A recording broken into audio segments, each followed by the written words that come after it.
বন্ধুরা, coeliac trunk না থাকলে তুমি খাবার হজম করতে পারতে না। সিলিয়াক ট্রাঙ্ক হলো অ্যাবডোমিনাল অ্যাওর্টার একটি ভেন্ট্রাল ব্রাঞ্চ। এটা হলো অ্যাবডোমিনাল অ্যাওর্টা, এটা হলো সিলিয়াক ট্রাঙ্ক। সিলিয়াক ট্রাঙ্কের তিনটে branch: left gastric artery, splenic artery, common hepatic artery. Left gastric artery cardia of the stomach এবং লেজার কার্ভেসারের আপার পার্টে ব্লাড সাপ্লাই দিয়ে থাকে।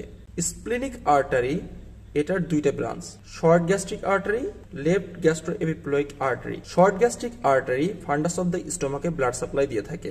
লেফট গ্যাস্ট্রোএপিপ্লয়িক আর্টারি গ্রেটার কার্ভেসারের আপার পার্টে ব্লাড সাপ্লাই দিয়ে থাকে। কমন হেপাটিক আর্টারি একটি ব্রাঞ্চ হলো রাইট গ্যাস্ট্রিক আর্টারি, যেটা lower part of the lesser কার্ভেসারে ব্লাড সাপ্লাই দিয়ে থাকে। কমন হেপাটিক আর্টারি আরেকটি ব্রাঞ্চ হলো গ্যাস্ট্রোডিওডেনাল আর্টারি, যেখান থেকে রাইট গ্যাস্ট্রোএপিপ্লয়িক আর্টারি অ্যারাইজ করে এবং এটি lower part of the greater কার্ভেসারে ব্লাড সাপ্লাই দিয়ে থাকে। তো সিলিয়াক ট্রাঙ্ক না থাকলে স্টোমাক তার প্রপার ব্লাড সাপ্লাই পেত না, ফলে স্টোমাকটি ডেড হয়ে যেত এবং আমাদের খাবারও হজম হতো না। আসলে এই ভিডিওটি ছিল স্টোমাকের আর্টেরিয়াল সাপ্লাইয়ের উপর, যেটা অ্যাবডোমেন কার্ডে রিটেন কোশ্চেনের জন্য খুবই ইম্পর্টেন্ট।